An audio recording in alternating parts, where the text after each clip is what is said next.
from the American Academy of Pediatrics. Millions of children in the U.S. have asthma, and about 5% of all children have a food allergy. So how can parents keep their kids safe when they venture away from home?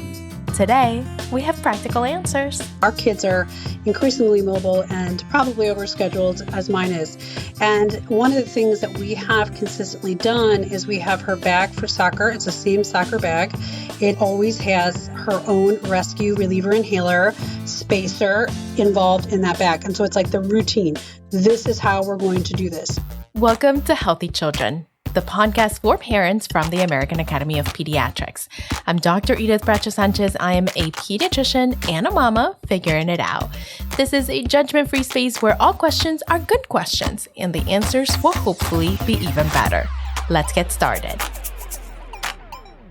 Today, we're talking all about keeping kids who have asthma and allergies safe when they're not at home. And to do that, I have with me Dr. Andrea Pappalardo. She is an associate professor of medicine and pediatrics at the University of Illinois, Chicago. She is board certified in 3 specialties: internal medicine, pediatrics, and allergy immunology. Welcome, Andrea. Hello. Thank you so much for having me today. I'm super excited to be here. Thank you for being here, Andrea. Let's start with school. I briefly mentioned how many kids have asthma and food allergies in the U.S., but can you give us a sense of how common this is in the classroom? So it depends on where you live and your geographical distribution as far as asthma, but you would expect up to 1 in 4 students to have asthma. For food allergy, depending on, again, where you're at and your ethnicity and race, you'll have about 1 in 13 kids having a food allergy. And when a child does have one of these chronic medical conditions, Andrea, what does it mean for their learning? It could mean a significant amount. And the reason why is that if a child cannot breathe at school or is having an allergic reaction, they can't reliably participate in their everyday education. Many children have to go home or go to the emergency room or have to sit in the nurse's office all day as they recover. And one of the things that we can do by being prepared and addressing their asthma or food allergies in advance and prevent these types of issues is that they can stay in school and reach their potential. Yeah, and the data is pretty striking. I don't have it in front of me, but in terms of missed school days when the asthma is not under control and when we have an allergy that's not being addressed, pretty striking. There are over 13 million lost school days secondary to asthma not being under control. That does affect people's learning and their ability to earn more and have better control of their chronic disease in the future as an adult. Mm-hmm. So if I am the parent of a child with asthma, what are the top 3 things that I should do to ensure that my child is safe in school? One is to communicate that your child actually has asthma with the school nurse or school health representative. And that could be through providing paperwork, an asthma action plan. The second thing is to make sure your child has access to the emergency medications that they need. It depends on the age of the child. Some children are completely able in high school and maybe even middle school to carry their own inhaler. And that might mean making sure they actually remember it or putting it in the same place every time to establish a routine. Or in a younger school age child or in a preschool or kindergartner, you might want to make sure that the school nurse has access to an inhaler that is non-expired and ready to be used and they know how to use it. The third thing that parents can do is to make sure that their schools are equipped with a stock inhaler, which means that there's a rescue inhaler there just in case your kid were to forget it or the one that was there was lost or in another building or expired. I love that. So we're talking about the communication, which can be verbal, but some schools require paperwork. I have to tell you, as a primary care pediatrician, I filled out so much paperwork at the beginning of the school year just to make sure that we were in compliance with the school requirements and that kids were not going to need a medication and not have it, right? So it's the communication, the medication actually being there, and then having a backup plan. So I'll ask you the same thing for food allergies, Andrea. What are the top 3 things I should do if I'm the parent of a child with a severe food allergy? Well, it's basically the same, making sure there's communication with the school, but it's a little bit more extended into that because the school health person is one aspect of what's happening with food allergy. Since food is something that you require to eat every day and your child is likely going to eat food at the school, perhaps by the school itself, you need to have a larger conversation. Like, what are the policies of the district and the school specifically on food?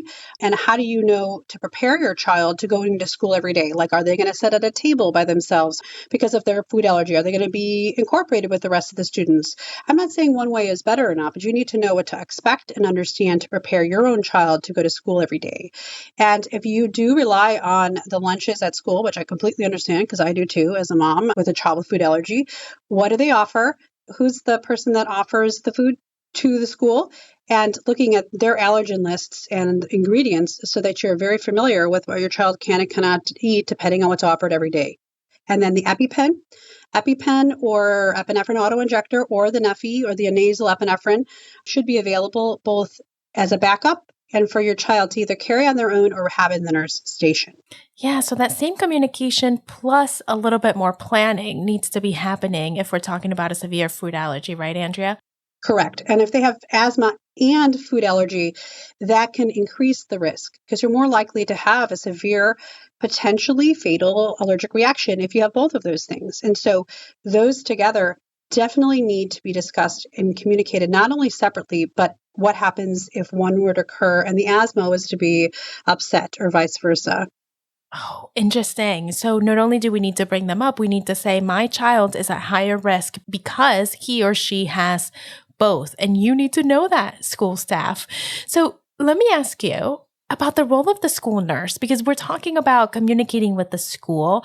And I think sometimes for families, and definitely families that I care for, it's not really clear who they need to be communicating with. So tell us about the role of the school nurse and how parents can partner with them. I love school nurses. I wish there were more of them. I think the problem isn't communicating with the school nurse. The problem is there's not enough school nurses to be communicated with. And I think sometimes we have families struggle because there's not a school nurse in every school every day. One school nurse in many school districts may be covering several schools, and that's not okay. The best setup is one school nurse in every school, and that's advocacy that we need to work on as pediatricians. Mm-hmm. Our kids need to be safe when they go to school, and a nurse is the best person to navigate an anaphylactic reaction or a severe allergic reaction to foods or whatever, bee sting on the field of recess. All of these things need to be. So first and foremost, does your school have a dedicated school nurse? If so, who are they and how do you communicate with them? Who is the main person that receives the paperwork? That may or may not be the school nurse. Sometimes they have an aide or an assistant. Sometimes the school has a school health representative that is not trained, does not have an LPN or an RN. So I feel very strongly that school nurses are advocates for the whole child concept that the National Association of School Nurses puts forth. It's a beautiful concept where you look at that child holistically. And AAP has similar ideas of how do you approach a child in school. And we have guidelines and discussions about this, and that's incorporated into the stock inhaler toolkits that the AAP worked with us to create as allergists.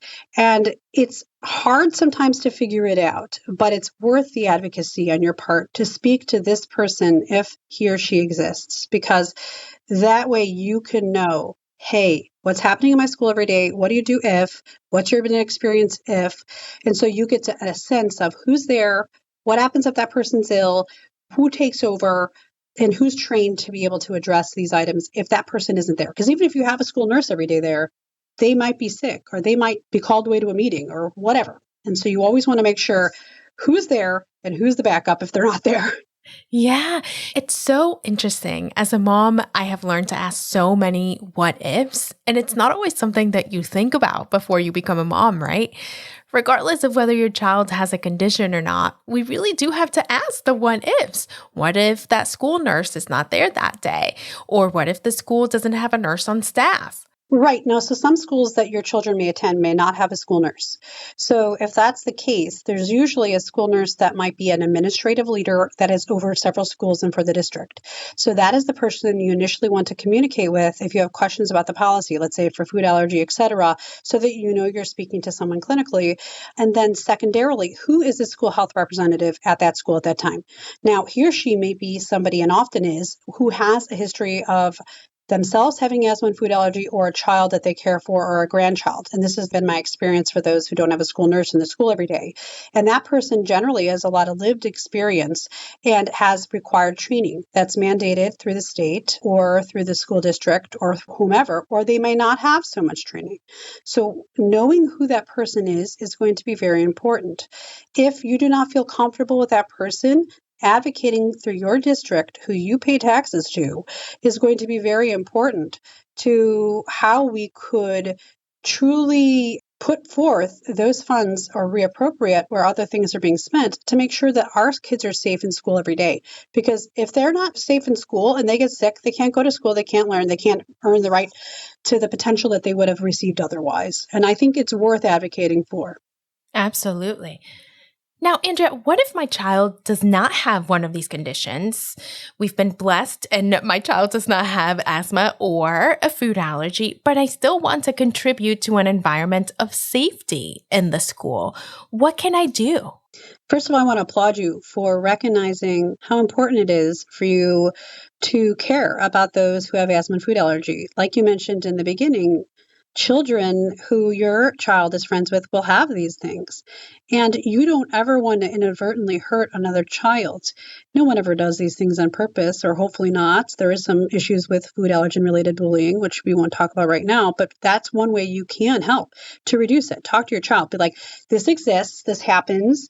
You might be frustrated with a school policy that, let's say, you can't bring peanut butter. And that might be really frustrating to you as a parent. I understand peanut butter is very cheap. It's very easy. Slap it on a piece of bread, send it to school. Let's say your child doesn't like the texture of one of the replacement options, and that's something they really enjoy.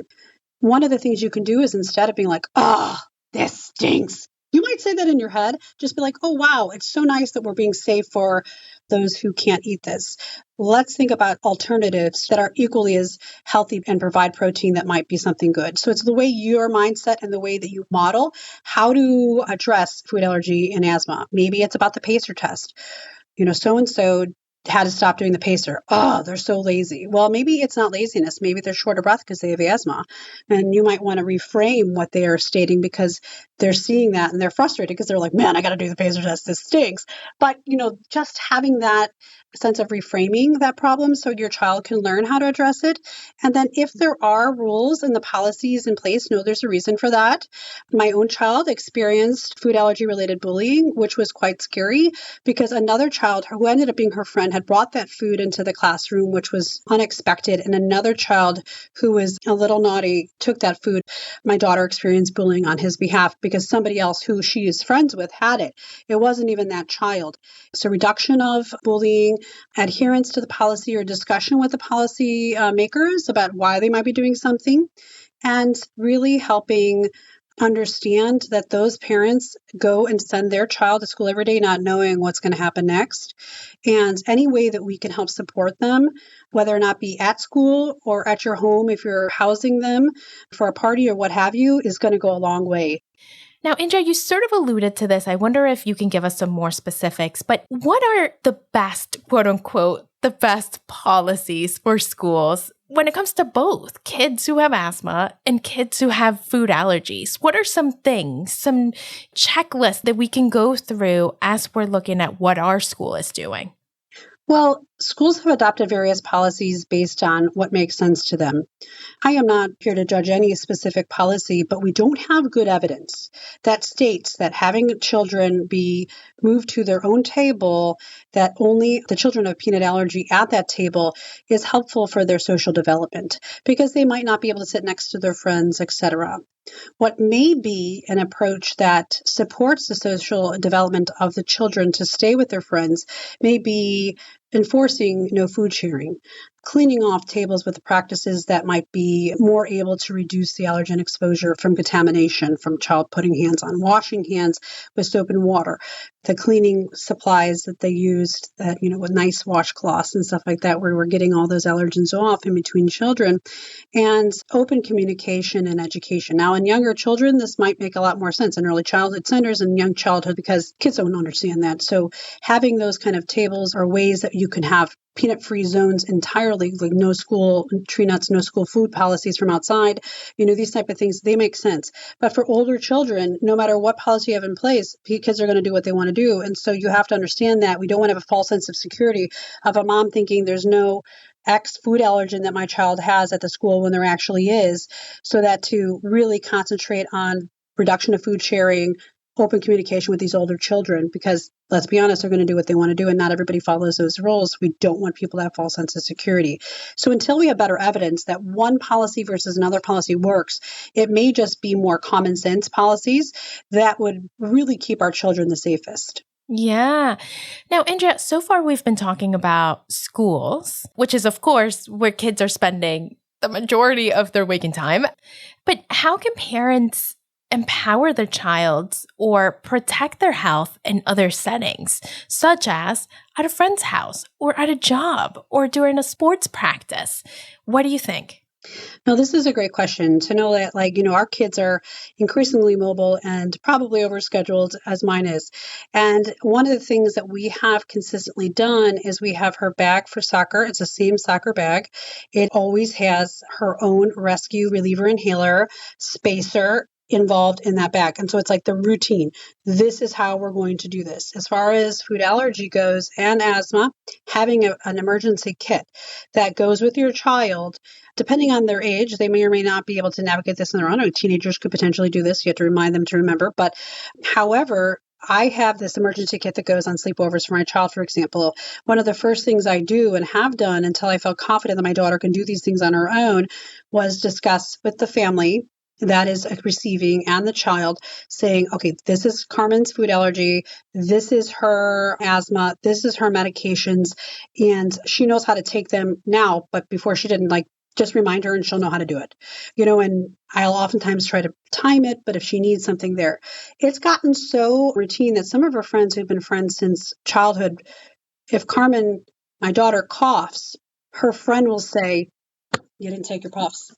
Like her friend at a sleepover. But she's like, let's go, get your inhaler out.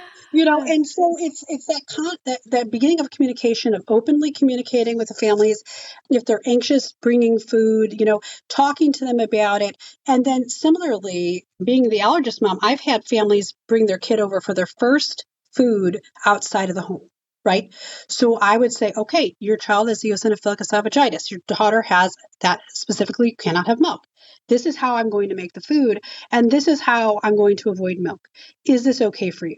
But go to that mom or dad that knows and understands you and talk it through and help each other feel comfortable. Maybe it's another food allergic home first. Maybe it's a kid with asthma home first, or whatever. If a dog or cat is there, what are your pet situation? My daughter's allergic to cat. These kind of things. Talk it through. I love that. And Andrea, as we're recording this, it's almost Halloween. And of course, there are also other amazing holidays that are coming up where food is a central part of the celebration. So what can we do to help kids who have a food allergy feel included, starting with Halloween? Halloween is fun for everybody. I mean, I love Halloween. I've had my house decked out since the beginning of September. So this is something that I think is really important. Now, the Teal Pumpkin Project was an amazing idea. The Food Allergy Research and Education really pushes this. It's a blue pumpkin opposed to the orange one. That blue pumpkin, you can buy it for like the Dollar Tree. Okay, you go to the dollar store, you get it. And it's like you stick food in there that doesn't have the tree nuts or is non-food. So like I do stickers, I do pencils, Halloween pencils, the eraser things. Some people do those spider rings, things that children can still feel part of that Halloween celebration. I also put in non-chocolate, non-tree nut, non-peanut foods like, gummy bears or whatever. And it's like I have those in my blue bin so that we have it out. And so when I go out and I have my little table, I have the things that are, there's no judgment. You take whatever you want, right? There you go. I think that's one way to really embrace children. And so there's not that anxiety that occurs. And then not to have them eat any of the candy until you get home and you can inspect it, I think is going to be really important, because some of the kids will dive in and eat as much of the candy as they possibly can as a way to empty out their basket for getting more. Let's hold off until we could go through it and ensure these are safety. And then communicating with your child, again, age and developmentally appropriately, about what they can and cannot eat, what they know, and so they can do trades, because a lot of the kids will trade the candy, and they'll trade the candy they can't eat for candy that they can. And that could be ways to still be included in the trade of the older for the older kids, I love that, Andrea. And I'm thinking about the life skills that you're building as you're having to make these trades and negotiate with your friends. And not just for the child who's having to do it because they have an allergy, but also for the other kids. Really just such an opportunity. Andrea, you've given us so many things to think about, but we're getting to the end of the show. We like to end it with what we call our parenting prescription. So when it comes to keeping our kids safe who may have a food allergy or asthma, what is one thing you hope all parents start doing after listening today? Communicate.